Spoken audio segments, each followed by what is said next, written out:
Hai guys, kembali bersama dengan saya Zora, rakan muda present Buka Cerita hari ini kembali untuk kita kongsikan banyak benda-benda yang kita rasa macam perlu dirungkaikan. Dan hari ini, minggu ini kita akan borak mengenai Gen Z, yang mana kita tahu ramai Gen Z yang kalau bila bekerja ni kan, ada saja masalah, ada je yang diorang rasa macam tak perlu dan perlu diperbetulkan lah. Dan hari ini kita ada Amanda Sabri yang akan bersama dengan Zora 1 jam. Kita akan borak mengenai bagaimana Gen Z ni bekerja. Alright, so stay tune bersama dengan kita di Rakita 107.9.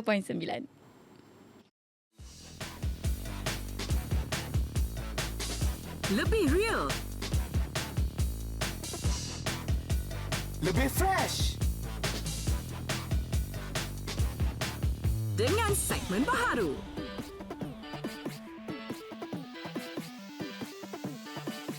Next up,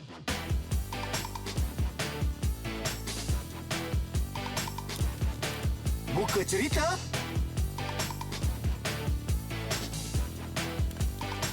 Pop Culture,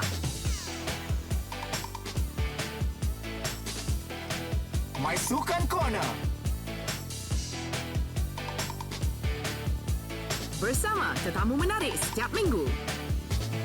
hanya di Rakita 107.9.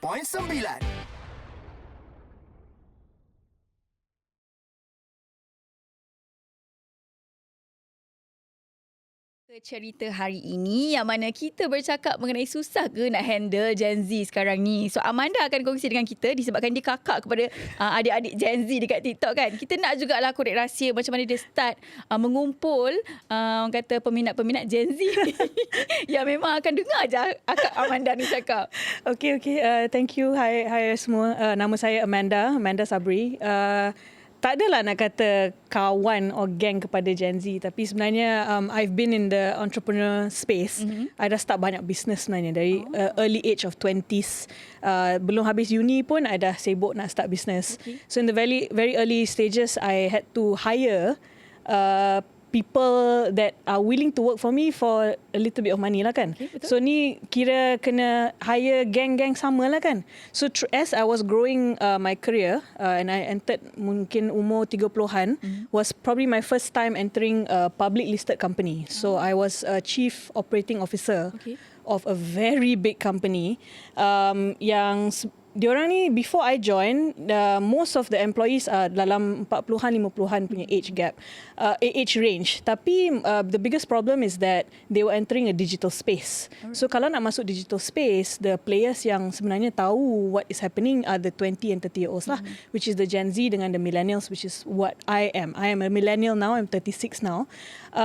And during that time was when I realised that sebenarnya there is a generational issue that most corporate companies are facing.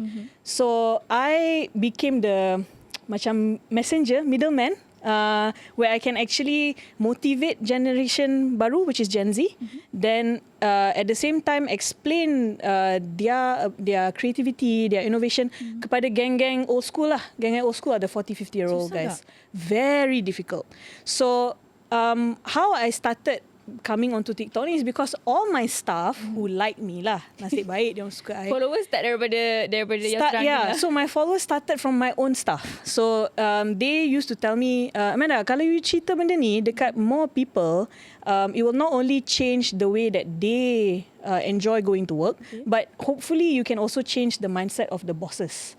Because kalau nak marry or nak fix the generational gap, there's no use kalau satu generation louder than another generation. Tak gunalah. Betul. So Gen Z ni sebenarnya they are brought up by this generation that people normally don't mention called Gen X.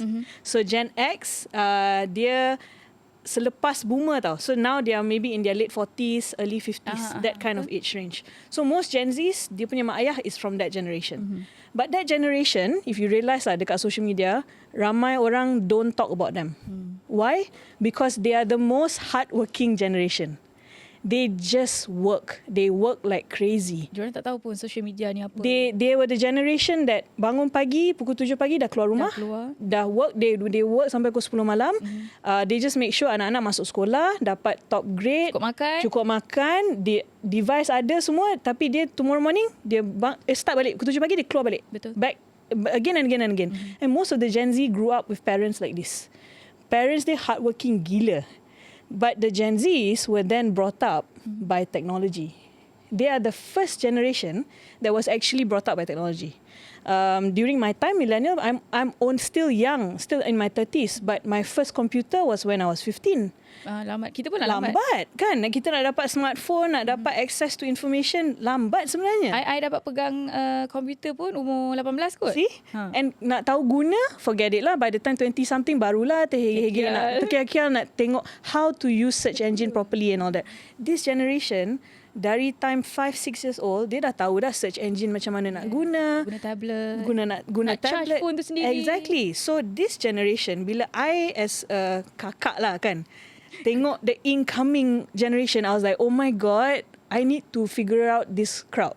Because kalau tak, nanti I akan jadi old school. And kita pula tiba-tiba jadi old school kan. Nanti And pasal I wasn't ready. tak tahu. Yeah. Tak tahu So ke? I wasn't ready for that. So I said, if I want to make sure that I remain relevant, I need to figure out the next generation. Myself. Betul. First. So I did it myself. It benefited my company. Lepas tu, I tengok balik, takkan I seorang je nak benefit dengan info ni? So I kena find a way to share the information, right? So in the last, say maybe 1 year, apa I buat is I go and mentor Gen Zs. Gen Zs ni, particularly perempuan lah, ladies, right? Okay. They feel the need to be inspired. Actually, in general, Gen Zs need to be inspired.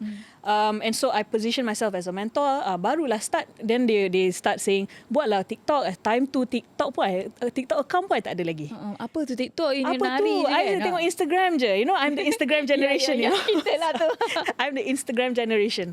My parents are Facebook generation. I Instagram punya generation. Gen Z TikTok generation. You ada adik? Tak ada. I'm the okay. youngest. So then I said, biar betul I nak buat benda ni. So take the plunge lah. I started a TikTok channel, which was originally mine.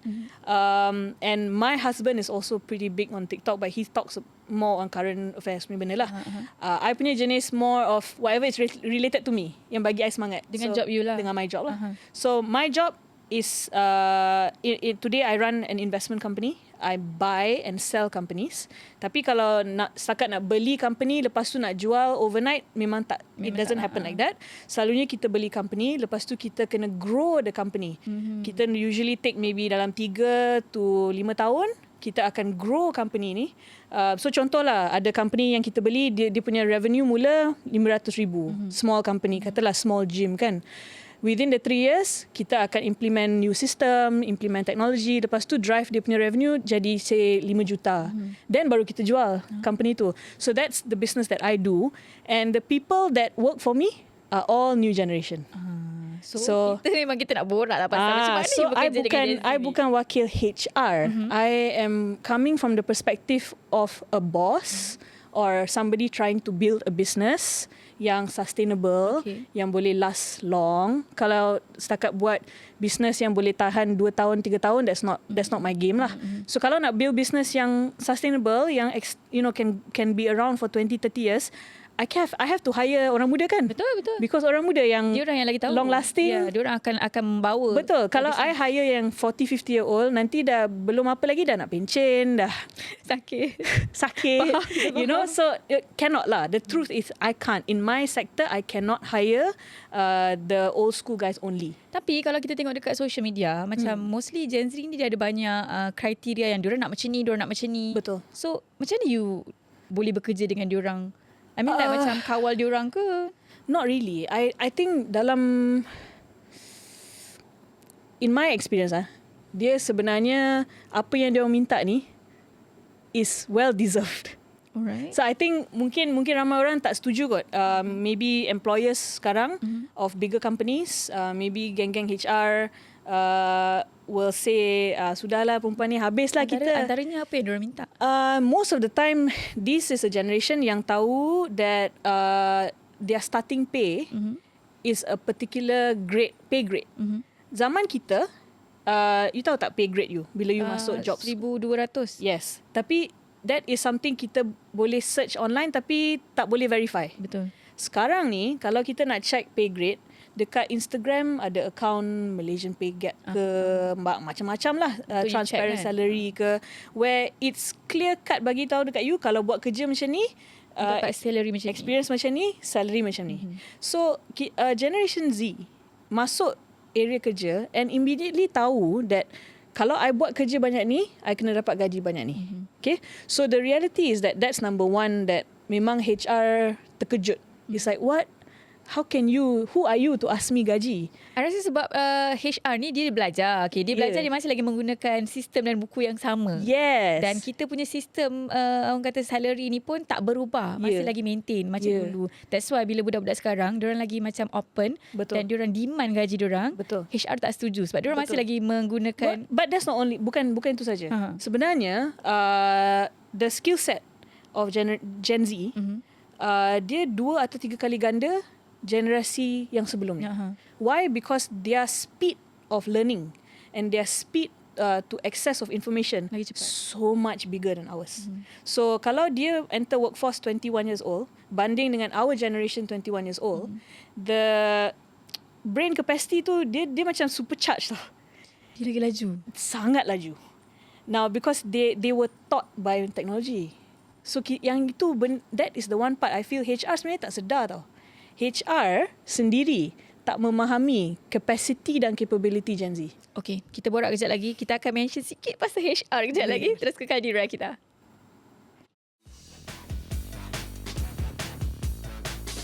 Lebih real, Lebih fresh. dengan segmen baharu.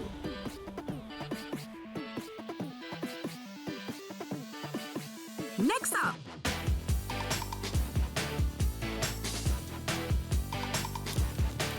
Buka Cerita.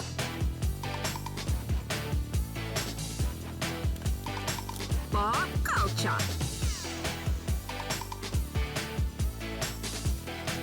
Maisukan Corner.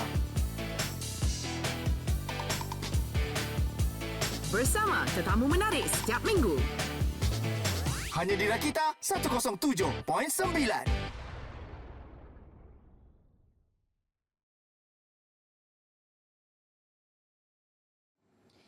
Alright guys, masih lagi di sini bersama dengan saya Zora. Siapa yang mendengarkan kita di radio di frekuensi 107.9, let's say kalau kata korang dah keluar, korang boleh dengarkan kita juga di streaming Rakita.my. Dan sekarang ni kita dalam podcast radio bersama dengan Amanda Sabri. Kita nak borak pasal susah ke kerja dengan Gen Z. Tapi bila bercakap pasal HR juga kan, apa antara kriteria yang macam tadi you cakap, diorang demand gaji. Ya, betul. Tapi apa patutnya HR apa orang kata fokus? Contoh macam budak-budak Gen Z sekarang ni kan, apa kriteria yang HR perlu tahu, perlu pantau? Okay, so I think number one is be aware that diorang akan minta gaji yang sepatutnya. Okay, that's number one. Tapi number two is a lot of Gen Z are really seeking work-life balance. Diorang ni bila masuk, dia akan very particular tanya, I kena masuk office berapa hari? I kena kerja pukul berapa sampai pukul berapa? Boleh ke kalau nak pergi cuti tapi tak payah apply leave, tapi I still buat kerja? Those are the kind of lines that Gen Z will actually ask for bravely. Dia confident je dia minta sebab semua ni. since COVID. Yes. Sebab orang kata macam boleh buat kerja kat rumah, kerja jalan still, tapi aku boleh juga buat benda lain. Betul. So Gen Z is a generation yang akan masuk workplace and then the first thing dia nak break is structure. Dia nak break structure tu tau. Kalau you interview someone and you immediately say this is structure. You kena kerja time ni, keluar time ni. Buat macam ni, deliver macam ni. Tapi ada certain tak setuju. Betul. Tapi ramai yang Gen Z will terus roll their eyes and say, tak nak lah, benda ni memang tak fit. Because they really feel and they believe, and I agree. That's the thing. I agree that limiting their creativity within 4 walls ataupun within fixed hours ataupun within a framework yang boss dah set untuk diorang will not deliver a good output. So, you nak control ni kenapa sebenarnya? Sebab the original reason for this structure is because orang takut kita dah bayar gaji tapi dia tak buat kerja. So the culture of dulu-dulu kan, the culture of punch card, kena masuk on time, all these kind of things. Tapi in the end, you punch in pukul 9, balik pukul 6 tapi kerja tak deliver, baik tak payah masuk. Dia sebenarnya macam ni. Ada certain orang yang mungkin dalam kalangan Gen Z lah, dia ambil mudah bila okay, bos dah bagi kerja work from home, Yes. tapi sebenarnya kau tak kerja. Yes. Lepas tu kau buat perangai, kerja tak siap, tak on time kan. Tapi this is all employer punya concern. I can guarantee tak pernah seorang pun yang Gen Z yang akan kata I nak cari kerja sebab I nak ponting kerja. Betul. Okay, this is all macam fitnah lah, buruk sangka lah. Janganlah buruk sangka diorang sangat. Tapi janganlah disebabkan nila setitik rosak susu sebelanga. Yes. So the rest of us, macam kita Gen Z. The rest of the Gen Zs actually are doing it for the betterment of the company, because there is a certain level of creativity and freedom of thought that this generation needs. Baru dia boleh buat kerja yang elok. But disclaimer lah, tak relevant kepada kerja yang perlu physical work lah. Yang there are some jobs that memang you kena ada dekat situ 9 to 6 macam retail assistant and all of that. That one unfortunately Gen Zs, it doesn't change. Kalau you all nak environment macam tu, go and cari the back of house. Maknanya benda-benda yang online, e-commerce. Kalau you nak kerja yang physical, tapi tak nak 9 to 6 ke, tak nak timing ke, tak nak uniform ke, then you are barking up the wrong tree. That's the phrase. Is to say, wrong place lah. Janganlah minta benda macam ni. Kalau you tak sedar pun sebenarnya what kind of environment you're applying for, right? So there's give and take. I'm not saying that Gen Z punya permintaan ni too far ataupun terlalu macam angan-angan atau demand sangat. It's just that sometimes maybe the Gen Z tak sedar that they're not asking for it at the right place. So there is a gap whether employer ataupun company dah bersedia ke nak employ Gen Z. Betul. So I think HR boleh fikir, kena check dulu dengan company dia, dengan bosses dia. Sebenarnya kita orang faham ke kenapa kita perlukan Gen Z? Kalau kita perlukan Gen Z sebabkan dia creativity, dia orang ni tech savvy, right? Okay, you need the tech guys, you need the digital guys, then you have to be flexible with the new generation punya demand. Tapi kalau sebenarnya you all nak hire Gen Z sebab entahlah, kita pun tak tahu. Kita macam sebab budak-budak baru sebab kan? budak baru, I think kita buat je sebab lah. boleh bayar murah. Yes. Wah, aku kena ni. Yang itu, that is the wrong direction. That is when there will be a clash. Boss dia or superior dia atau HR masuk-masuk je Gen Z tu, dah ada problem. Oh, this person minta tu lah, minta ni lah, deliver tak elok lah, whatever that, because the match doesn't happen, right? So I think HR, two things dia kena tahu pasal Gen Z, tapi yang paling penting is HR sendiri kena faham kenapa company perlukan Gen Z. When HR understands why that particular skill set is required, maka kenalah flexible in terms of policy, in terms of expected salary, all these kind of things kena ubah sikit lah, buka media sikit lah. Kena terbuka sikit supaya kena dengan generasi baru. Yes. Okay, kita nak beralih kepada Gen Z pula, yang mana kita tahu social media adalah satu platform yang memang akan expose everything. So adakah social media ni juga kira Gen Z ni akan dapat exposure lah, yang mana adakah diorang boleh demand kerja ke? Yes. Ataupun gaji. The truth is Gen Z is what I consider a generation that lives with no borders. Dia tak ada sempadan. Okay? So walaupun kebanyakan content yang dia consume melalui Instagram ke TikTok ke, dia ikut algorithm, most of it will be local, but there will always be a percentage which is international. Which means dia punya pemikiran is automatically borderless. So when exposure is borderless, then it means their dreams, their impian, their goals are borderless too. Dulu zaman kita dah diberitahu position COO, cukup lah tu. Gaji sampai situ je. Cukup lah. Yeah. Tu pun dah kira tinggi sangat dah tu. Tinggi sangat dah tu. But now Gen Z is saying, are you crazy? Dah lah kita punya currency so weak. Yes. Orang dia lain nak own the business pula. Yes, they now want bigger things. If you dulu gold dapat 2 biji German car cukup. Now they're like 2 biji, are you kidding me? Tak ada orang dah pakai. Tak ada orang lah. They are talking about, I want an EV car, I want all the new devices, I want my new sneakers, whatever. Their world is different, right? So the fact that their world is different, I think will indicate that it's because their access to everything international is at their fingertips. During my time, kita kena naik plane. pergi ke negara orang, baru kita belajar Semua benda. macam culture diorang, language diorang.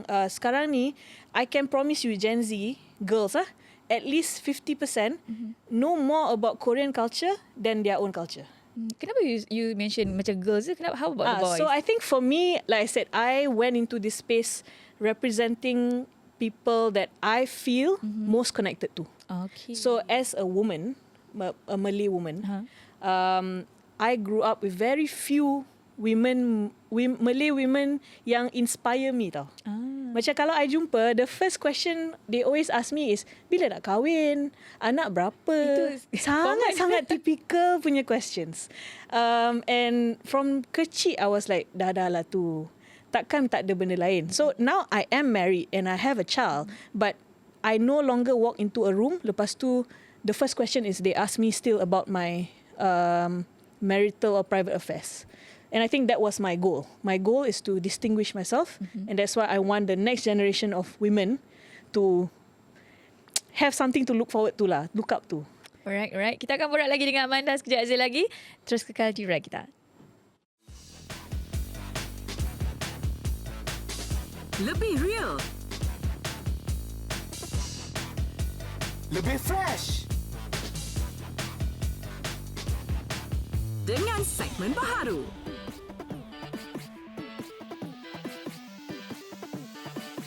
Next up,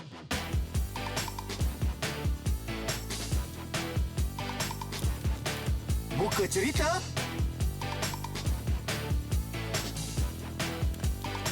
Pop Culture. Maisukan Corner.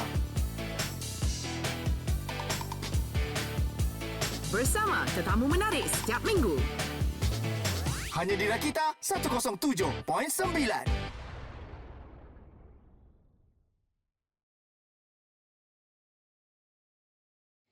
Masih lagi di sini bersama dengan saya Zora, yang mana buka cerita kita bercakap mengenai susah ke kerja dengan Gen Z kan. Walaupun akak muka macam Gen Z tapi kita masih lagi orang kata nak borak dengan Amanda Sabri hari ni. Bila orang kata sekarang ni mostly rata-rata Gen Z demand work-life and balance. Yep. So apa pendapat you? Kenapa diorang boleh demand? Dulu kita tak dapat kot. Betul. I don't disagree that zaman kita atau zaman sebelum kita pun tak dapat. Adakah sebab kita takut? Yes. Yes. Okay. So number one is sebenarnya I agree. Work-life balance is a must. The reality now is that kalau kita hanya fokus your life surrounding your work, by the time you have the freedom to enjoy life, you're too old. Kita dah tua. Time tu lah baru ada duit nak pergi travel, nak pergi kalau apa. sempat, kalau tak sempat. Okay, and then there's always going to be an excuse. Anak nak masuk sekolah, anak nak masuk universiti, anak nak kahwin. It's like, guys, seriously, banyak gila excuse to before you can actually enjoy your life, right? Habis tu you kerja untuk apa? So I think the Gen Z finally realised that because they, like I said earlier, diorang grow up generation di mana mak ayah dia kerja kerasan. They work. Diorang dapat banyak benda juga lah. So they saw that their parents kerja like crazy. But sampai sekarang still kerja like crazy. So walaupun anak-anak dah kerja, parents dah still kerja lagi. So that is when they amongst themselves will fikir, kita pun nak macam ni ke? Betul. This is 2024, you know. Like, kalau kita still thinking about working for the next 20-30 years, for the next generation, tapi kita punya life satisfaction tak ditemui, dihargai, why are we working? Sebab I pernah tanya geng-geng Gen Z jugalah kan. Nanti you guys dah tua, I mean like macam almost nak ke 40 to 50 lah kan. Apa korang nak buat? Oh, masa tu kita orang dah buka cafe dah, relax je kat tepi rumah. Yes. So diorang punya dream is lagi awal daripada kita punya generation. Kita punya generation we will say lepas pencen lah baru kita start kan. Tunggu pencen. Tunggu pencen baru lah apa nak buat. Diorang ni 40s dia dah kira retire dah tu. At 40s dah nak buka cafe, car rack, shop ke, dia nak buka gym ke. All those things, right? Because they are saying kita nak kerja only for 20 years. We're going to learn everything that we need to learn. Lepas tu kita nak jadi entrepreneur. That's this new generation. They feel the bravery to do that. So I think you are right. Kenapa diorang ni lagi demanding of work-life balance is because they are brave and they understand the value of balancing work and having a life. My parents didn't have a life. They just work. Dia orang kerja. But if you ask them, did you enjoy your 30s, 40s, 50s? I don't think they even remember. Betul. Dia ingat pergi office je. Diorang akan terlepas banyak benda lah sebenarnya. Yes. So I think our generation, I always feel I'm one of them. Kan tak? Bukan you je. I like to feel like a Gen Z so that I can think like Gen Zs. But I think the reality is that Gen Zs are more aware, and just like us, I'm quite sure you are similar to me when it comes to kita bila membesar, kita banyak list benda yang kita tak suka. And the first thing you want to do is not do it, right? Betul. So this generation, dia tak suka generation mak ayah dia yang kerja non-stop sampai sekarang still a slave to the corporate world. Betul. The first thing they want is to not be like their parents. So this the opposite lah. Diorang akan tengok apa benda contoh yang ada depan mata. Yeah. Dan diorang perbetulkan balik Betul. apa benda yang diorang tak suka. Betul. So I think Gen Zs are it's a good force of change tau. Tapi masalahnya sebenarnya Malaysia, I don't think is ready for the change yet. Betul. I rasa sekarang ni kalau you berani cakap kat social media, memang kena hentam. Yeah. Lagi pula kalau ada certain Gen Z yang try to, orang kata, breach the culture. Yes. Kalau diorang bawa culture yang pelik-pelik ni dekat office, memang kena. The first thing they will get is, you have no experience. You have no right. Who are you to say that? You know, that kind of thing. Betul. So memang Gen Z will actually have value. Dia, apa yang dia nak cakap tu brings a lot of value to the company. Tapi the superiors are not able to accept. Betul ke this newbie Boleh perbetulkan. boleh change company direction, boleh change company culture. Dia macam almost tak nak percaya. That's my opinion lah. Okay, kalau kita bercakap pasal apa kata red flag company lah kan. Bila ada certain Gen Z yang rasa macam boleh tak kalau kita nak perbetulkan something, you nak buat change yang orang kata lagi better like before this. I think there's two things lah. I think kalau benda kecil-kecil yang Gen Z nak improve dekat company, there's better ways to do it. That means katalah the issue at hand is a very small company culture problem, di mana superior ni selalu kalau part kerja remeh-remeh bagi dekat Gen Z, lepas tu dia balik awal. Contoh that's a very common problem that you can hear Gen Z is facing. Now that kind of problem sebenarnya better to deal dekat rumah. Ni macam pergaduhan adik-beradik. Okay, so silalah masuk dalam bilik, bergaduh, baling bantal semua, whatever, carry on, right? But there is another area of red flag that there's only one version of betul atau salah. And this is when companies actually do something wrong.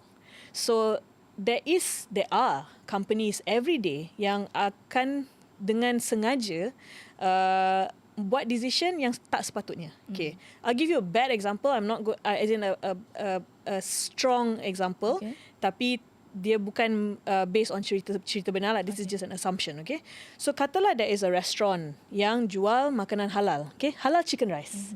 Ada halal certificate semua. Tapi on one week, katalah halal chicken delivery stuck.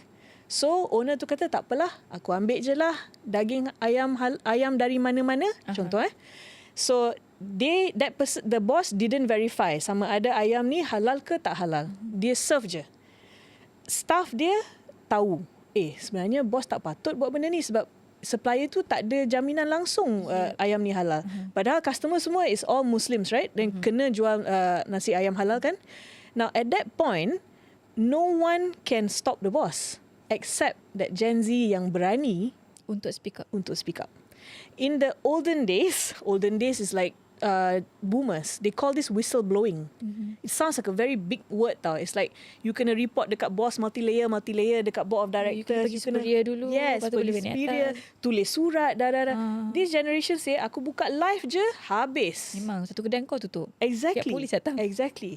But that is good. Why? Because for the first time, companies and employers have to be accountable all the time.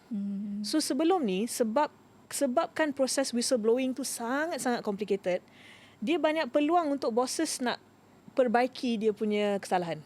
By the time it reaches the top, kesilapan tu dah gone dah. Tak ada dah. Dah okay, I'm sorry, I tak buat dah. Tapi sebenarnya, the mistake is a mistake apa?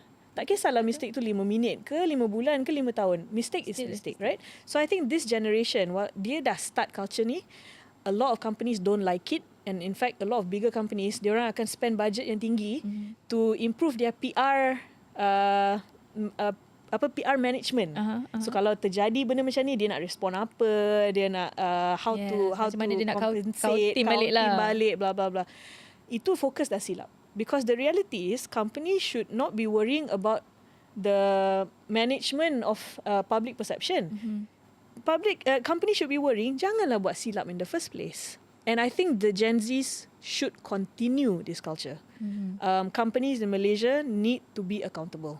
Everything that they do kena buat dengan honesty, dengan integrity. Tak boleh nak buat shortcut just because tak ada orang going to find out apa. Tak apalah, kita buat je dah. These are all bad practices lah. And I feel that at the end of the day, kita selama-lamanya akan jadi developing country sebab tak ada push for change yang kuat, which is non-political. This has to come from the society, the people themselves. Kalau macam yang itu yang baik lah kan, mana yang kita tahu macam this Gen Z ni boleh bawa satu perubahan yang besar. Yes. Ada certain yang kata kalau ambil Gen Z ni nanti ada jadi isu kerja 3 bulan, kerja setahun, Yes. nak tukar. Oh, this is true. That one I cannot deny. I think for the Gen Zs, it's important for me to kind of tell them as well. Job hopping is dangerous for you. It's not only dangerous for the company. So as an individual, kalau you start something, contoh, I nak main netball. Tak pernah main netball ni. Okay, masuk court, pergi training 3 kali. Lepas tu kata, I'm not good lah, tak boleh main. The reality is, you pergi training baru 3 kali kan. Yang actually become a good player, mungkin dia training 3 bulan. Dalam tu mungkin dia training 300 kali, contoh lah. So how can you ever say that you are not suitable for the job kalau you don't give the job a fair chance? So I think Gen Zs need to realise first and foremost, bila dia buat decision yang company ni not suitable for him or for her, kenapa sebenarnya? And dia punya points tu qualify ke tak? Or is it just I just don't like? Kalau somebody ask you, kenapa you leave that job? Tak suka lah, bos. Lah, environment, bos. Macam tapi benda pertama adalah mention bos lah selalunya. Tapi bila tanya apa, what criteria, what character of the boss don't you like? Most of the time, Gen Z tak boleh jawab. Sebab diorang rasa macam tak selesa lah. Yes, so that's why the Gen Z need to realise sebenarnya dia tak suka tu kenapa. And I agree. I have spoken to many Gen Zs and I practice this thing where I ask why 5 times. Every time they give me an answer, I akan tanya kenapa. Usually by the time I ask them kenapa for the 3rd time, dia dah tak ada jawapan dah. So contoh I tak suka my boss. Kenapa? Tak lah, dia tu macam aura dia tak baik lah. Kenapa? Kadang-kadang bila dia masuk, dia moody. Kadang-kadang dia masuk, dia good mood. Dia bos. Kau nak kenapa? Dia bos. So okay, kenapa benda tu tak elok untuk you? Itulah sebab kerja I kadang-kadang dia suka, kadang-kadang tak suka. So I pun tak sure. So I will keep asking the why. Diorang nak dilayan seperti orang yang penting lah. Yes. I mean diorang nak dilayan juga seperti yang kita ni sama level. So kau baik-baiklah cerita dengan aku. Yes. So what they want is a consistent interaction between their superior and them, right? So that's why asking the 5 whys is important. As a boss or as a Gen Z yang nak quit ni kena tanya diri dia sendiri. Tanya why 5 kali. Kalau dia boleh jawab why sampai 5 kali, okay, mungkin valid lah reason tu. Kalau by the time dia dah tanya why dia dah lepas tu buat alasan, then basically problem tu dekat you lah. There is a different problem inside, right? But bosses also need to ask, kenapa Gen Z ni tak suka kat ada ke masalah? Tapi jarang nak jumpa bos tanya. Betul. Tapi kalau the bad side of the job hopping is that the cost of turnover is very high for the company. So at one point, the boss will have to realise this is so expensive. Every time I nak train Gen Z, 3 bulan dia dah belah. Nak train lagi. Lepas tu nak kena cari yang baru lagi. Cari nak deal lagi dengan orang baru. Lepas tu every time buat job baru, gaji meningkat. Because the new generation dah demand. The boss at one point will have to realise, mungkin aku yang silap kot. Nak tunggu dia orang realise tu yang susah sebenarnya. Betul. That's why I kata kat Malaysia, the problem is the companies and the Gen Z, dia macam mismatch. Dia punya gap tu terlalu besar masih. But I think we can talk about that later because I feel that there's a new wave of bosses that's about to come into the market for the Gen Zs. Okey, baik. Kita harap-harapkan lah. Kita akan borak lagi sekejap lagi, terus kekal di Rakita 107.9.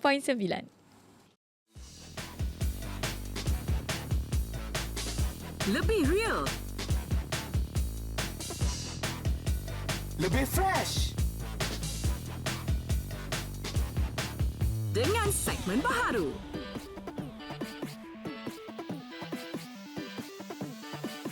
Next up,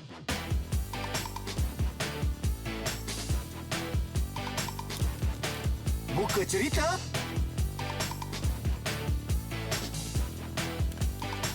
Pop Culture.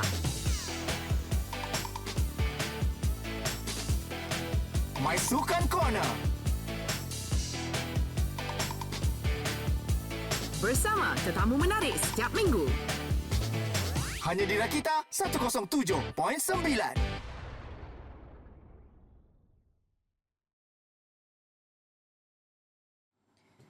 Alright guys, kembali bersama dengan saya Zora. Masih lagi dalam Buka Cerita. Ada Amanda Sabri yang mana seorang content creator. Banyak kongsi pasal Gen Z juga. Tapi kita orang kata ini last talk set lah kiranya kan. Kita nak borak juga pasal Gen Z yang mana ada certain yang rasa macam tak boleh nak kerja dengan certain company. So mostly diorang akan decide untuk buka company sendiri, business dan sebagainya. Kita risaulah sebenarnya macam tu. Kenapa risau? Sebab I rasa macam yelah, dalam bisnes tak semua orang akan berjaya dan Betul. tak semua orang boleh buat apa benda yang orang lain buat. Betul. Tapi diorang ni jenis yang bila tengok orang lain buat ni diorang pun nak ikut. Betul. Kan? So there are two sides of this question lah. Okay. Firstly, I need to address that sebenarnya a country's economic progress dia akan meningkat mendadak-dadak dengan adanya peningkatan business owners, especially within the SME bracket. Dia bukan tunggu PLC, MNC sahaja tau. Dia sebenarnya kita ada macam economic socio-economic disparity kan, where ada T20, M40, B40.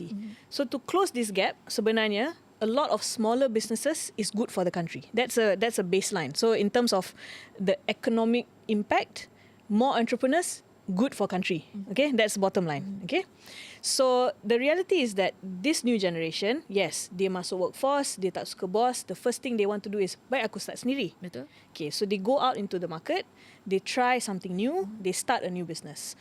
Now, in the business environment, we know that 9 out of 10 businesses will fail.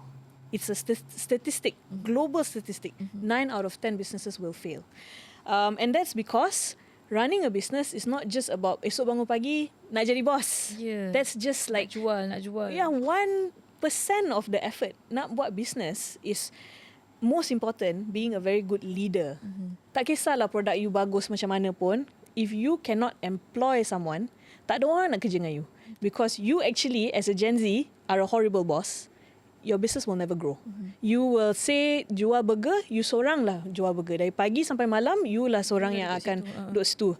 That's not what you want. But kalau kerja that kind of life, baik pergi jadi employee and learn how to actually run a better business or a bigger business, right? So I think the reality is that number one, I don't see an issue with a lot of entrepreneurs. Kalau dia nak buat business sendiri, buat. But know what it means to be a business owner. Be certain that you are going to be better than the current businesses that dah wujud. Yang dah ada sekarang. Kalau you nak just saja je nak start business sebab you tak suka boss you, that's to me, ni macam throwing tantrum lah. Dan ada juga yang aim nak kaya macam orang lain kan. Tapi tak ada root. Dia macam Betul. Dia macam you nak buat, you buat je. You tak ada boleh. plan. Anything that you do, dia macam buka Google Maps dengan Waze lah kan. Letak destination, tekan start, dia akan tunjuk dekat you, go straight, lepas tu belok kiri, belok kanan. Kalau you don't use a map and then you say esok pagi rasa nak pergi Ipoh lah, nak jalan mana, entah, tengok je lah. Chances are you might not even reach. You might get lost. You might get in trouble. You might katalah naik motor tapi minyak tak cukup. All kinds of reasons, right? So it's very similar to running businesses. And as a business owner, I need to tell everybody that please become business owners, but know what it means to be a business owner. You have to be a good boss. You need to have some months gaji pun tak dapat. Nak kena pinjam duit mak ayah, nak kena pinjam duit untuk bayar gaji orang. You know, all these things are what is involved in being a business owner. So janganlah overexcited nak jadi business owner. But I think they don't only become business owner. Kebanyakan diorang ada yang tiba-tiba nak jadi influencer. Yes. Kan? Tiba-tiba je macam tiba-tiba buat like, je lah, I nak buat TikTok live. Now, there is actually value kalau diorang ni boleh influence. Nama pun influencer kan.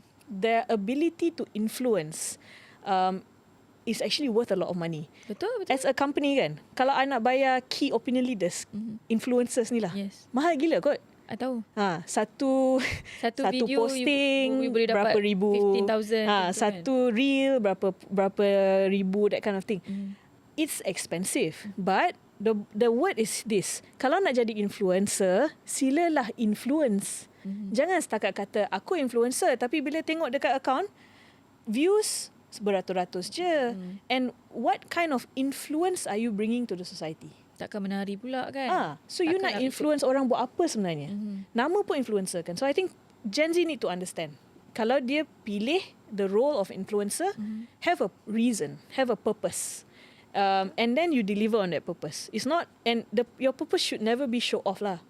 So, ada je influencer yang show off rumah, show off kereta, show off, itu lain. Itu influence lain. Itu influence so that orang punya dreams. Yes. People Ini can influence ni macam at least you ada ilmu sikit, you share dekat social media. So influence in a positive way. Then I will say to you that it's worth leaving the employment world. Because kalau you nak leave employment world, it has to be better. That's my point. If you're not confident that your life outside of employment is going to be better, then my suggestion for Gen Z is stay in employment, but improve the employment environment. Jangan lari. So sebab you adalah new generation tau. Yeah. Kalau you lari, you pun Jangan lari. tukar kerja memang tak lah. That's why I said. So firstly, don't do that. Running away is not a solving to your problems lah. So for those of you who feel that staying away from employment is going to be the right thing for you, you need to think carefully. Okay. Kalau daripada awal tadi kita dengar macam Gen Z ni, orang kata satu group, satu gen yang memang terpaling, orang kata boleh bawa benda-benda baru lah kan. Tapi macam mana, ada tak pro and cons, kelebihan, kelemahan Gen Z ni sendiri yang you dapat discover lah daripada. So I think I mean, of course I will only speak through experience lah. So I tak nak buat like you said assumption ataupun takkanlah because of one person semua orang labelled the same way, right? But the reality is I think the strength of Gen Z is that every day that they wake up, they have this very deep drive for purpose.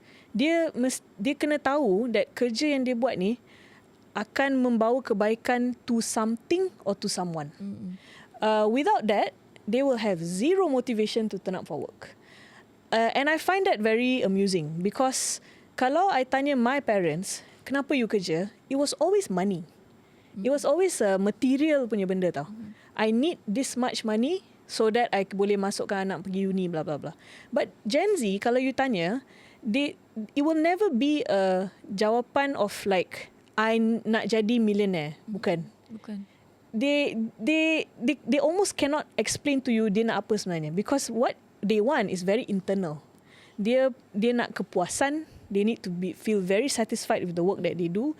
They want acknowledgement. And I think it's very similar to the digital world that they live in, right? So there are gamers and there are social media consumers. All of these environments provide them a very quick and brief acknowledgement. So katalah you main game, you get into the next stage, you boleh naik ranking, you boleh dapat reward, stars or whatever, not gift and all this kind of thing. Kalau social media, you tengok, you dapat heart, love, you dapat likes, you dapat whatever, right? It's very quick recognition, right? And they can see the impact of their work. So if you think about a game, kalau main game yang gamers yang pakai headset semua ni, they are usually gaming in a huge community tau. Betul. So their purpose is so the whole group will win. There's a sense of purpose. So mak ayah will tengok, budak-budak ni main game je tak habis-habis. Tapi diorang tak tahu But they're sebenarnya. in a different world. Yeah. Their world is like, oh my God, I cannot let my friends down. Kita gang ni. Kita kalau on, everybody must move together. Yes. Kalau ada yang down, kita kena figure out macam mana nak tolong dia. There's a whole world of camaraderie that the old generation cannot see because it happens in a digital world. Betul. Apa orang kata gamer sekarang ni bukan main kosong je, ada dapat hadiah lah. All sorts, and there's a lot. This skill is what I'm talking about that they bring to the workforce. Stuff that you tak boleh belajar kat sekolah. Betul. Okay, they're tactical. Ini your own punya. Oh my god, punya their skill. tactical thinking. The Gen Z punya tactical and systematic thinking, the speed at which they can compute something is so much faster than our generation or before us. 3 tahun dah boleh main game. Yeah. So you can Mobile imagine Legends dia punya macam kalau you tengok dia punya otak tu kan, dia punya connection tu kan, laju tau. Kalah orang lah. Kalah. Kalah orang-orang dulu. Kalah. And that's why kalau dia dengar bos dia cakap merepek, laju je dia dah malas lah. Apa Because ni dalam kan? kepala dia dah tahu dah. Within 5 minutes he already understand the full brief. Tapi bos dia duk bercakap 2 jam. But his brain is working at a different pace and different speed because of the world that they live in, right? So I think that is a strength and weakness. Because if they are not able to demonstrate, and actually Gen Zs have a weakness in physical connection. Because the Gen Zs live in a digital world, if you put a Gen Z in a physical environment and you ask them question, very difficult to hear them talk. Betul. Memang sebab diorang tak bercampur. Yeah, so it's not that dia tak ada pemikiran tau. But they're like, Diorang how punya do I social- say this? social- Dia macam-macam aku nak cakap benda ni. Tapi you letak phone dekat tangan dia. Laju je. You bagi tahu dekat dia, say the same thing tapi you tulis kat teks. Boleh. Oh, boleh. Boleh. No Panjang. problem. Berjela-jela dia akan tulis. Yes, tapi untuk bercakap depan orang tu semua Yes, susah. yes. So I think turning their thoughts into words is a big weakness. So you're asking me for weakness. This is definitely one of them. I think the Gen Zs need to practice that, or first they need to believe that what they have to say is good and meaningful, and then practice saying it physically. Macam kita bercakap sekarang. Dia orang kata lebihkan bergaul lah kata orang kan. Yes. And be brave to say your opinion. Lepas tu tengok muka orang, how do they react? Dia marah ke, dia ni ke? Because normally kalau dalam digital world, you cakap lah macam mana pun, you tak boleh nampak reaction sebelah sana kan. The only reaction you get is thumbs up, thumbs down. Betul. So that is the thing that I think Gen Zs need to expose themselves to, and companies need to be aware of lah. Alright, last but not least, short advice untuk adik-adik Gen Z ni. Okay, my advice to you guys is that Gen Zs, you guys are the future of the country for now, for the next 10-15 years.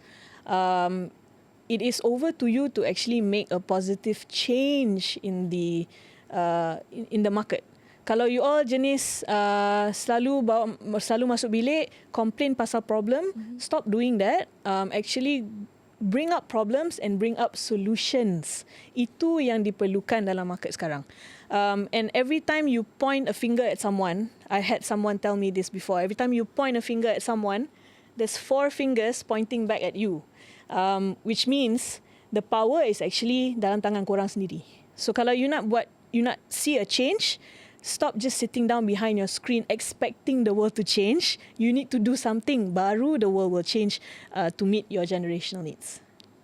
Daripada apa yang Amanda borakkan tadi kan, susah ke tidak sebenarnya bekerja dengan Gen Z ni? Susah atau tidak? As a boss who is willing to embrace Gen Z, langsung tak susah. Langsung tak susah. So hopefully bosses kat luar sana ambil Gen Z ni sebagai satu perubahan baru lah untuk your company, yang mana mungkin rasa macam kenapa company kita macam ni je kan. Okay, make a new changes. Alright, terima kasih kepada korang yang mendengarkan kami untuk Buka Cerita hari ini. Terima kasih. Terus kekal di Rakita.